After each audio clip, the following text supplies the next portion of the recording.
In this video, I'm going to teach you 3 secrets to giving your dogs less toxins. There are so many factors that contribute to this. Some we can control and some we can't. Today I'm going to share 3 things that we can control. I'm Dr. Sally. I have almost 20 years of veterinary medicine experience. In the past 10 years, I've been focusing on holistic medicine. Holistic can mean a lot of things to a lot of people, but to me, it means focusing on the whole body of the pet, which includes the lifestyle of the pet and their family. My focus is traditional Chinese veterinary medicine, so I'm certified in acupuncture and food therapy, and I also practice Chinese herbal therapy. I most recently was certified in medical manipulation, which is similar to chiropractic in humans. I also offer a bunch of other alternative therapies. I decided to make this video because it breaks my heart every time a new client comes in and is just so thankful and grateful that they've met me and we have these options for their pet, but they wish that they knew this information with their previous pet who's passed away. So I'm making it my mission to spread the word about holistic medicine and those options for your dogs and cats. I have so much to share, but what I promised in this video is 3 ways to give your dogs less toxins. So today I'm discussing vaccines and titers. Keep watching for a similar video about cats and vaccines and titers. The first thing I'm going to discuss today is the lifestyle of your family with your dog. That is one of the most important things when discussing vaccines with your veterinarian.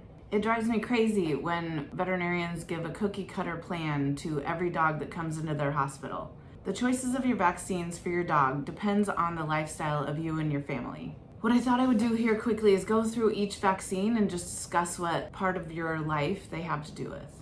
Bordetella is also known as kennel cough. This is a bacterial viral mycoplasma combo, but the vaccine is only against the bacteria, so that actually doesn't make a very good vaccine, but it's all we have to protect them. Your dog can still get sick with Bordetella even if they're vaccinated, but the hope is that their symptoms will be less.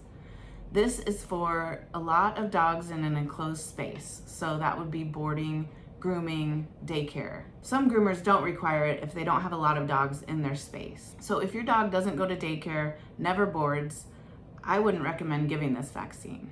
However, it is a pretty benign vaccine. It's a local immunity in the nose and throat. It's not a big systemic reaction like the other vaccines. And so it's pretty benign, and it could protect your pet if they are in an environment where there is a lot of dogs in an enclosed space. Distemper and Parvo are viruses that are present in the environment.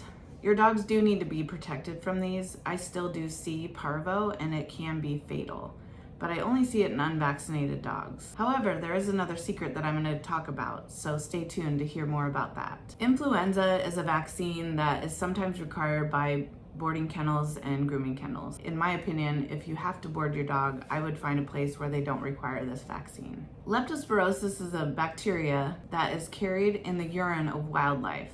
So if you see rats, raccoons, possums, skunk, deer in your backyard, or you live in the country where your dog has free range, they do need to be protected from this.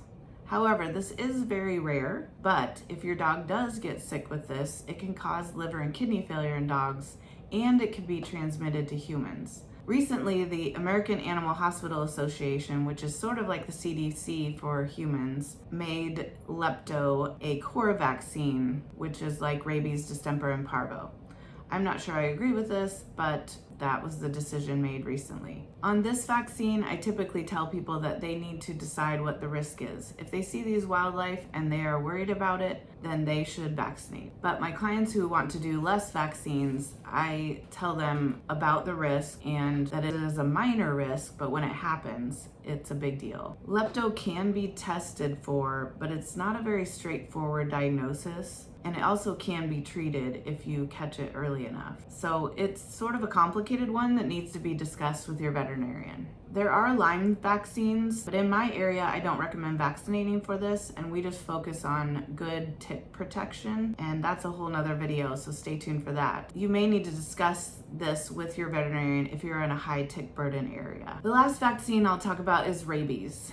So being vaccinated for rabies is the law, and you do need to follow your state laws. So for your dog to get rabies, it would need to be in a fight with a rabid animal. Now this is very rare, but it could happen. Again, this needs to be discussed with your veterinarian, and it is the law. If you must vaccinate your dog for your lifestyle, then you've got to know my last secret. But before that, I'm going to talk about titers. Titers are a blood test that tests the level of antibodies in your dog's blood to see if they have immunity. Titers are available for rabies, distemper, and parvo. This is a great way to give your dogs less vaccines. However, not everybody accepts titers. So in my area, there's only a couple boarding places that even know what titers are. The rabies titer gives us a greater than or less than 0.5, so they are either covered or not, as you can see on this paper. The distemper parvo titers, however, give a quantitative number like you can see on this paper.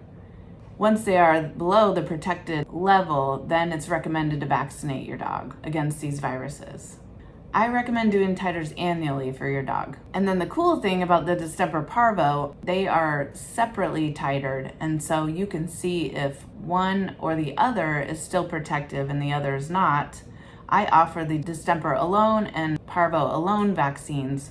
So if one titer is really high but the other is low, you can just vaccinate for the one that's needed. This can be more expensive than giving your dog the vaccines, but it is definitely healthier for their whole body. I have had clients tell me that their veterinarians say that the titers are really, really expensive, and that just isn't true. They are very affordable, and I do titers every day on my patients. Okay, now for the third point. If you must vaccinate your dogs, the type of vaccine really does matter. At my practice, I use the ultrafiltrated vaccines. They are slightly more expensive, but I literally can say I have seen 2 vaccine reactions in the last 8 years. I have a veterinarian here who used to work at a different animal hospital, and he said that they would see vaccine reactions weekly, and he was shocked that we hardly ever see vaccine reactions. I also offer the thimerosal-free rabies, which is a way to give your dog less toxins when you do need to vaccinate. And then the last thing that I will discuss is the frequency of the vaccinations. This is a big deal to me. I get so upset when I see that veterinarians are still vaccinating for rabies, distemper, and parvo annually. Even the American Animal Hospital Association recommends every 3 years after their puppy boosters. With the rabies, you give a 1 year at any time after 4 months old, and then 1 year later you give another vaccine, and then it lasts for 3 years. Now at my practice, we do titers 3 years later, and I often see that they are covered for 5, 6, 7, 8 years. But none of the vaccine companies are gonna test that out and show that they last longer, but they do. I see that every day. But I get so angry when I get records from a client who's come to me and that dog has had 1 year rabies over and over and over and over and over. That is just unethical in my opinion. It is 1 time, 1 year, and then every 3 years after that. As for distemper parvo, you do need to give 3 to 4 distemper parvo vaccines as a puppy starting the age 6 to 8 weeks, and then 3 to 4 weeks apart until they are 16 weeks.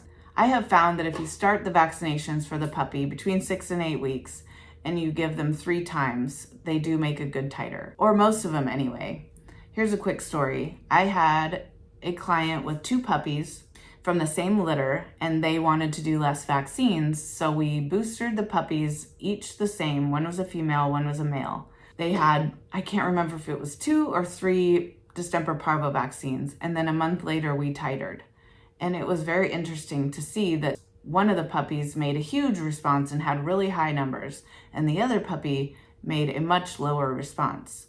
So it is truly individual to that pet, and you don't know unless you draw the blood and check the titers.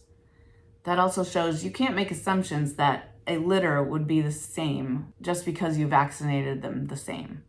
After the first puppy shots, then it is recommended for the distemper parvo to have a 1 year and then a 3 year after that. So again, if your veterinarian is recommending yearly vaccines for rabies, distemper, and parvo, please discuss with them and ask them to look at the AHA guidelines. Now for leptospirosis, influenza, Lyme vaccine, and kennel cough or Bordetella, those are yearly vaccines. Some boarding places require the Bordetella vaccine every 6 months. That also is a pet peeve of mine because it hasn't been proven to protect. And I used to own a boarding kennel. Our hospital used to have one, and we would vaccinate every year, and we very rarely saw kennel cough in our practice. However, if you love your daycare and they require it, again, it is local immunity in the nose and throat, and it's not a systemic vaccine with all the extra additives, so it is a less of a risk and less toxins to give to your dogs. I hope this clears some things up and gives you some food for thought to discuss with your veterinarian. I love talking about this stuff and would love to give you an online consult. You are able to find me on the Direct Health for Patients telemedicine app, and you download that app and then you search for a code B as in boy, ARCLEA 475. Okay, I hope this was helpful, and if you want to know about kitties and all of this similar information, then I'd love for you to watch this video.